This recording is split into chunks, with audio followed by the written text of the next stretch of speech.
এই কলেজ ছাত্রীর নাম মাহি আক্তার। তিনি আইফোন কেনার জন্য ফ্যামিলির কাছ থেকে টাকা চান, কিন্তু তার ফ্যামিলি তাকে টাকা দেয় না। আর তার ফ্যামিলি তাকে আইফোন কেনার জন্য টাকা না দেওয়ার কারণে তিনি একটা ইতিহাস তৈরি করেন, যে ইতিহাস শুনলে আপনি হাসতেও পারবেন না, কাঁদতেও পারবেন না, আর দুঃখ প্রকাশও করতে পারবেন না। আর এই ইতিহাসটা তৈরি হয়েছে নারায়ণগঞ্জের রূপগঞ্জ এলাকায় গত বৃহস্পতিবার বেলা 12:30টার সময়। রূপগঞ্জ থানার ভারপ্রাপ্ত কর্মকর্তা তরিকুল ইসলাম সংবাদ সম্মেলনে সাংবাদিকদেরকে এ তথ্য জানান। তারপর থেকে বিষয়টা সামাজিক যোগাযোগ মাধ্যমে ব্যাপক পরিমাণে ভাইরাল হয়। ভারপ্রাপ্ত কর্মকর্তা তরিকুল ইসলাম আরও জানায়, এই নাটকীয় ঘটনায় প্রাথমিক জিজ্ঞাসাবাদের জন্য কলেজ পড়ুয়া ওই শিক্ষার্থী মাহি আক্তারের দুই সহপাঠী সিফাত মিয়া ও সিনথিয়া আক্তারকে আটক করে পুলিশ। মাহি আক্তার সরকারি মুরাপাড়া কলেজের একাদশ শ্রেণীর ছাত্রী। মাহি আক্তার উপজেলার মঙ্গলখালী এলাকার মাহবুব আলমের মেয়ে। এইসব তথ্যগুলো জানায় ওসি তরিকুল ইসলাম। প্রথমত গত বুধবার সরকারি মুরাপাড়া কলেজের একাদশ শ্রেণীর এক শিক্ষার্থীকে অপহরণের পর গণধর্ষণ করা হয়েছে এমন সংবাদ বিভিন্ন সামাজিক যোগাযোগ মাধ্যমে ছড়িয়ে পড়ে। তারপর ওই শিক্ষার্থী মাহি আক্তারের পরিবার রূপগঞ্জ থানায় একটি অপহরণের অভিযোগ দেন। অভিযোগ করার পর ওই শিক্ষার্থীকে পুলিশ উদ্ধার করে। তারপর প্রথমে উপজেলা স্বাস্থ্য কমপ্লেক্স ও পরে নারায়ণগঞ্জের চিকিৎসা ও পরীক্ষা নিরীক্ষা করার জন্য পাঠান। এদিকে অভিযোগের পর পুলিশ উন্নত প্রযুক্তি ব্যবহার করে ঘটনাটি তদন্ত করতে থাকে। আর পুলিশের তদন্তের মাধ্যমে বেরিয়ে আসে ঘটনার মূল রহস্য।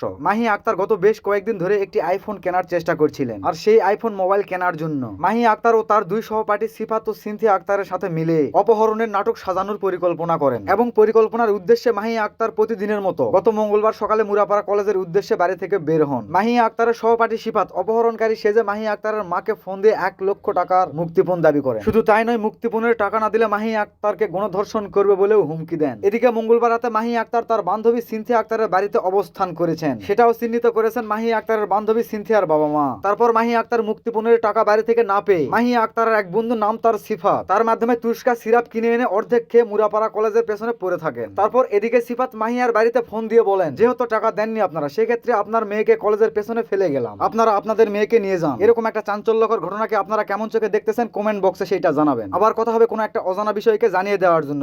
বাই।